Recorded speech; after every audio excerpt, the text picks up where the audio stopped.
La semaine de l'école maternelle dans le Gard s'est déroulée à la fin du mois de novembre dans tout le département qui compte plus de 23 200 élèves répartis dans 966 classes maternelles.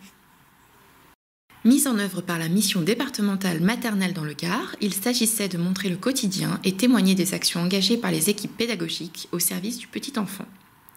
Cette semaine, particulièrement ouverte vers les parents qui sont une véritable alliance éducative, a placé l'école maternelle sous le double enjeu d'école du langage et de l'épanouissement. C'est dans ce cadre que nous nous sommes rendus à Nîmes, à l'école Galland, afin de rencontrer les élèves de maternelle lauréats du concours Espace Exploration du Monde. Le défi, fabriquer un prototype de bateau et arriver à le faire flotter, les moyennes et grandes sections, devant y ajouter 20 billes sans que la nef coule. Ce projet avait un double enjeu, un enjeu à la fois langagier et puis aussi un enjeu scientifique. Il s'agissait de stimuler et de structurer le langage oral, mais également de permettre aux enfants d'entrer dans la culture de l'écrit, avec les diverses modalités d'apprentissage qu'on puisse avoir, donc apprendre en jouant, apprendre en cherchant, en réfléchissant, en s'exerçant, en se remémorant, en mémorisant. Et puis sur le plan scientifique, il s'agissait en fait de développer donc une première compréhension de l'environnement proche de l'enfant et puis bien entendu de susciter leur questionnement.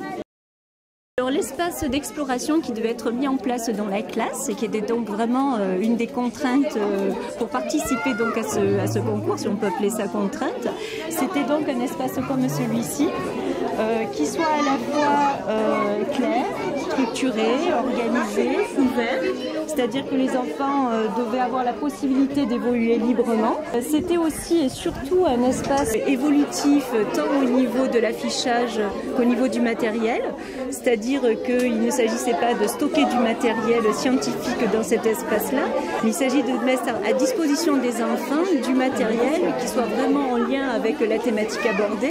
Alors l'espace d'exploration mis en œuvre donc devait également permettre à l'enseignant d'alterner des moments de familiarisation avec le matériel ou les objets et puis avec des moments aussi de focalisation avec un guidage plus important de la part de l'enseignant. J'ai imaginé mon bateau dans la tête que je voulais fabriquer. Et après on avait les objets qui coulaient et qui flottaient.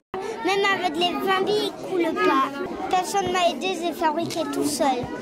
La maîtresse nous a demandé à chacun d'aller récupérer les matériaux en fait, qu'on avait chez nous. Et donc voilà, donc on a ramené des bouteilles, on a ramené du polystyrène, on a ramené des pots de yaourt. Et donc voilà, on s'est pris au jeu et petit à petit on a ramené ce qu'on avait à la maison et on ne s'attendait pas à avoir autant de constructions originales et aussi différentes en fait.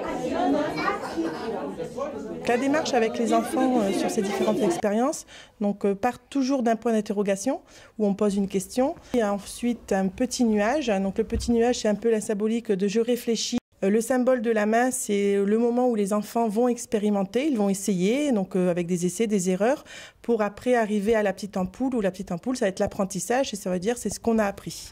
Certains partaient de peu de connaissances et en fait après avoir fait plusieurs séances d'un tel projet, ils ont acquis déjà des notions alors de flottaison pour les plus grands, pour les 4-5 ans, de perméabilité ou non. Donc voilà, l'école maternelle reste un lieu où on apprend.